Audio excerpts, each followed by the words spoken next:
नमस्कार, आप देख रहे हैं पंजाब केसरी और आज हम जिस विषय पर चर्चा करने जा रहे हैं और किया गया है उसमें कहीं ना कहीं जो पहले से इसमें इनकॉर्पोरेट थे उनको कहीं ना कहीं ऑब्जेक्शन है। ऑब्जेक्शन इस बात को लेकर के, डायरेक्ट ऑब्जेक्शन वो इस बात को लेकर के करते हैं कि 4 अगर हमारे पास रोटियां हैं तो अब 45 लोग उसको डिस्ट्रीब्यूट करके खाएंगे तो कम से कम शेयर कम हो जाएगा।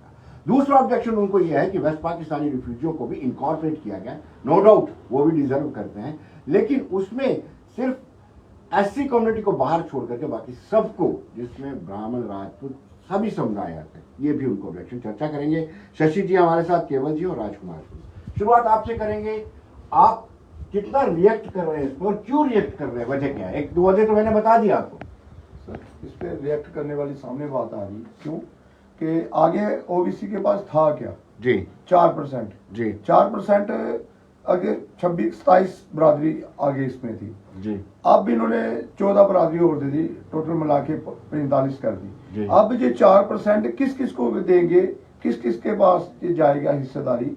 अच्छा, दूसरा ये है कि जो जो इन्होंने और बरादरी बीच में इंक्लूड करी है तो वो बरादरी क्या इसके काबिल थी, ओबीसी में आने के काबिल थी? क्योंकि हर बरादरी, ये ओबीसी वही थे जो बैकवर्ड थे, जो पिछड़े हुए लोग थे, उनके लिए ये हिस्सेदारी थी, सोशली और एजुकेशनली बैकवर्ड जो थे उनके लिए थी। अब जो हर चीज को, जिनके पास जमीनें हैं, बिजनेस है, पैसा है, हर चीज जिसके पास है, अब उनको भी ये बीच में डाल रहे हैं। अब जाट बरादरी, हमें कोई ऑब्जेक्शन नहीं है, वो भी काफी देर से, लेकिन जाट बरादरी के मुताबिक आप देखिए क्या नहीं है उनके पास जी, क्या नहीं है बरादरी। एक आचार्य बरादरी डाली, आज आचार्य बरादरी कौन सी बरादरी है, कोई डिफाइन ही नहीं किया, उसको डिफाइन नहीं है उसमें कौन सी बरादरी है। सैनी बरादरी डाल दी, और जबकि सैनी बरादरी कुछ समय पहले कहते थे कि हम ओबीसी का स्टेटस लेना नहीं चाहते, उनको भी बीच में डाल दी। समझ नहीं आ रही गवर्नमेंट करना क्या चाहती है हम लोगों के साथ, हमें बेवकूफ बनाती जा रही है। और मैं एलजी को ये कहना चाहता हूँ कि एलजी साहब इतने अच्छे, इतनी अच्छी पोस्ट पे बैठे हुए, उन्हें ये समझ नहीं आ रही कर क्या रहे जी, दुनिया को क्या करके दे रहे हैं। जम्मू का तो इन्होंने बिल्कुल ओबीसी का तो बेड़ा गर्क कर दिया जी। खासकर एलजी साहब जब से ड्यूटी बनी थी, हम सुनते आ रहे थे, न्यूज़पेपर में आया, हर पेपर में आया कि बड़ी जल्दी इनको अपना अपना स्टेटस मिलने वाला है, बड़ी ड्यूटी बन की है पूरे हिंदुस्तान के, इनको वो कानून जो है मिलेंगे, लेकिन आज तक कुछ नहीं। अगर आज मिला तो ये 14 बरादरी और मिल गई। जी, आपने जीडी कमीशन के समक्ष अपनी रिकमेंडेशन रखी थी, आपने सुझाव रखे थे? बिल्कुल रखे थे हमने। क्या था उसमें? उसमें हमने देखो ना ये रखा था कि उसमें जो कमीशन बना है उसमें वो अनकॉन्स्टिट्यूशनल है, क्योंकि उसमें तो जबकि जो कमीशन का नाम है बैकवर्ड क्लासेस कमीशन, लेकिन उसमें बैकवर्ड क्लासेस की रिप्रेजेंटेशन कोई नहीं। उसमें कोई मेंबर, चेयरमैन जो है वो जीडी शर्मा साहब हैं, और उसके 2 मेंबर जो भारती जी और दूसरे एक और, मतलब ओबीसी समाज से कोई रिप्रेजेंटेशन नहीं है उधर। क्योंकि हमारी बात कौन करेगा जब हमारा बंदा ही नहीं उस किशन में है, तो हमारी जो रिप्रेजेंटेशन है कौन करेगा, हमारे हक हुकूक के लिए कौन उधर रिकमेंड करेगा। तो दूसरा, शुरुआत में जब कमीशन गठित हुआ था तभी से आपने ऑब्जेक्शन और सवालिया निशान खड़े कर दिए थे, बिल्कुल, लेकिन आपकी सुनवाई नहीं हुई। आपके रिप्रेजेंटेशन को या रिप्रेजेंटेटिव को वहां पे नहीं लिया गया। देखो ना, पता नहीं ये गवर्नमेंट जो है ये जब से आई है मनमानी पे उतरी आई है, कॉन्स्टिट्यूशन की इन्होंने धज्जियां उड़ा के रखी हैं और पब्लिक ह्यू एंड क्राई है, ये पब्लिक की परवाह नहीं कर रहे। मुझे पता नहीं, समझ नहीं आ रही कि इन्होंने कौन सा तरीका खोज रही है कि इनको वोटों की, लोगों की जरूरत नहीं पड़ेगी शायद, क्योंकि जिस हिसाब से ये काम कर रहे हैं ना, तो मुझे लगता है कि इनको वोटों की जरूरत नहीं। अगर गवर्नमेंट होती है ना, उनको पब्लिक की जरूरत होती है, पब्लिक के वो जो ग्रीवेंसेस होते हैं उसके एड्रेस करते हैं जो। लेकिन ये लगता है कि इनको वोटों की, इन्होंने कोई नया तरीका खोज लिया होगा कि हम इलेक्शन जीत ही जाएं कि वोट पड़े ना पड़े। तो हमें ये डाउटफुल लगता है कि क्योंकि ये गवर्नमेंट जिस नेचर का काम कर रही है ना, वो हमारे लिए कुछ मतलब है बड़े सवाल पैदा करता है कि ये लोगों की बात ही नहीं सुन रही, मनमानी पे उतर आई है।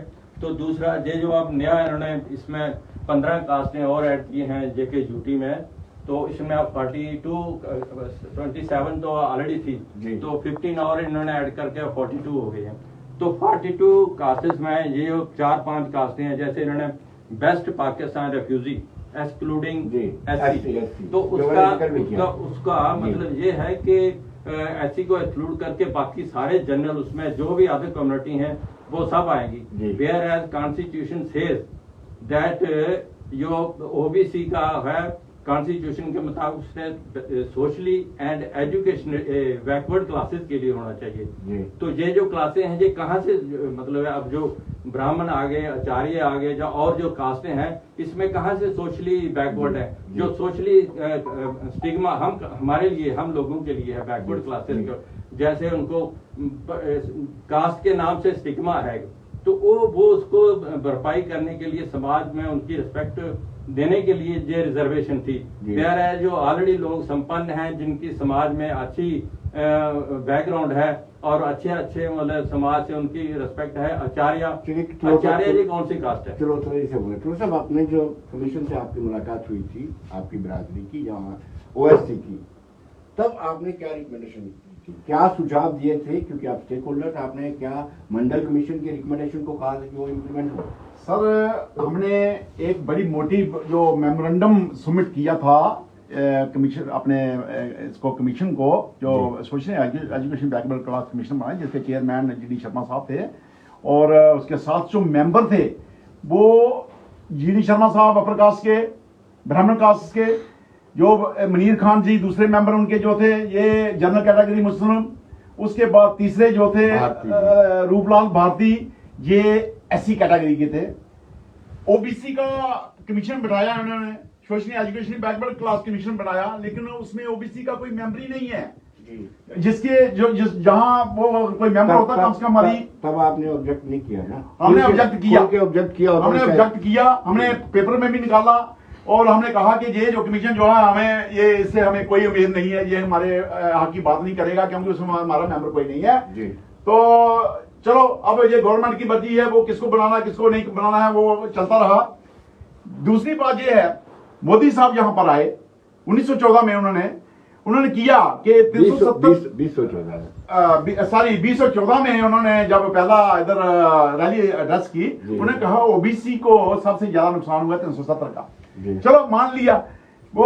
उसके बाद 2019 में जब इलेक्शन हुई तभी उन्होंने यही बोले, तो उसका हमें बड़ा उम्मीद थी कि ये गवर्नमेंट जो है बीजेपी गवर्नमेंट जो मोदी सरकार के चल रही है, जो वो जिसके प्राइम मिनिस्टर हैं, हमें बेनिफिट हो गए, लेकिन ऐसा नहीं हुआ। अब ये देखा ड्यूटी बनने के बाद 3 साल के बाद अब इन्होंने ये जो रिकमेंडेशन भेजी हुई है कमीशन ने जी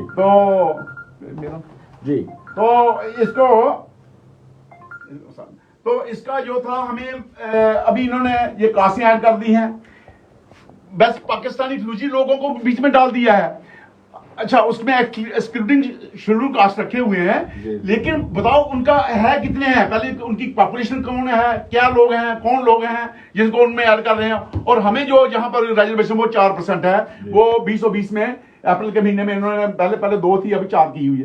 तो हमारे साथ ये डाइल्यूट हो रहा है, हमारी रिजर्वेशन डाइल्यूट हो रही है, हमें कोई बेनिफिट नहीं मिल रहे हैं। हमारे लिहाजा हमारा यही है कि हम अपने एलजी गवर्नर साहब को भी कहते हैं, लेफ्टिनेंट गवर्नर साहब को, कि वो हमारा इसकी तरफ तवज्जो दें और हमारे जो बेनिफिट हैं वो हमें मिलने चाहिए। हमें 1992 से हमें इसका इंतजार कर रहे थे, लेकिन मंडल कमीशन लागू यहां पर नहीं हुआ। हमें मंडल कमीशन लागू होने जो जैसा भी उसमें कहा है 27% रिजर्व वो हमें मिलनी चाहिए, उसके साथ कोई छेड़छाड़ ना हो और उसको जल्दी से जल्दी इम्प्लीमेंट किया जाए। जो दर्शक हमारे साथ जुड़ रहे हैं, जो ओबीसी में पहले से शुमार थे, जो अब शुमार हुए हैं, वो इस फैसले को कैसे देखते हैं? कमेंट बॉक्स में अपनी जरूर रिएक्शन जरूर दें कि क्या उनको इस फैसले से कैसा लगता है, जो ये कह रहे हैं उनको लेकर के उनकी क्या प्रतिक्रिया है। शशि जी, अब नेक्स्ट कोर्स ऑफ एक्शन क्या रहेगा आपका? 15 सर जो नेक्स्ट हमारा रहेगा वो वही है कि हम फिर सड़कों पर आएंगे। ये जो इन्होंने किया हमारे साथ जाति की है, और इस जाति के विरोध में कल भी हमारा ओबीसी लोगों ने प्रोटेस्ट किया, आगे भी रणनीति बनाने बेसिकली क्या है कि हम ये फंक्शन आ गए, 2 दिन दीपावली आ गया, विश्वकर्मा डे आ गया, 2-4 दिन वो है, इसको देखते हुए बड़ी जल्दी हम इसके ऊपर काफ़ी ज़्यादा ऑब्जेक्शन करेंगे। और दुख इस चीज़ का बात है कि जो 10% आगे ले रहे हैं EWS वाले, उनको भी इसमें उनको डबल फायदा जी। जो वेस्ट पाकिस्तानी रिफ्यूजी हैं उनमें ब्राह्मण, राजपूत, महाजन, हर कम्युनिटी उसके बीच में है, उनको भी ये फायदा, वो उधर भी फायदा ले रहे हैं, इधर भी फायदा लेंगे। लेकिन ओबीसी को आज तक जो पूरा उनका हक हकूक है वो मिला ही नहीं 27%, लेकिन उसके ऊपर भी इन्होंने तलवार चला दी, मैं कहूंगा तलवार चला दी इन्होंने, ओबीसी की गर्दनें काट दी।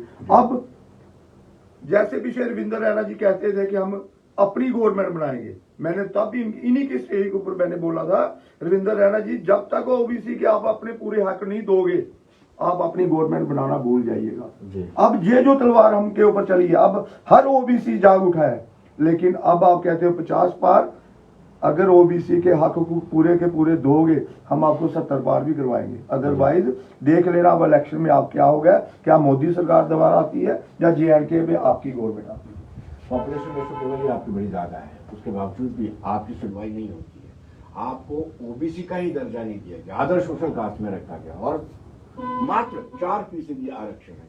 कहीं ना कहीं आप में भी कमियां रही होंगी। नहीं, कमियां हमें बहुत हैं, जी। लेकिन देखो ना, हम अगर कमियां ना होती तो हम सोशली बैकवर्ड और एजुकेशनली बैकवर्ड ना हमारे आगे लिखा होता, जी। क्योंकि हम लोग सोशली बैकवर्ड हैं। समाज में हमारी जो हैसियत है वो आप उसी से, इस वर्ड से लगा सकते हैं कि सोशली बैकवर्डनेस, और उसमें साथ है एजुकेशनली, कि हमारा जो ओबीसी समाज है सोशली बैकवर्ड है और एजुकेशनली।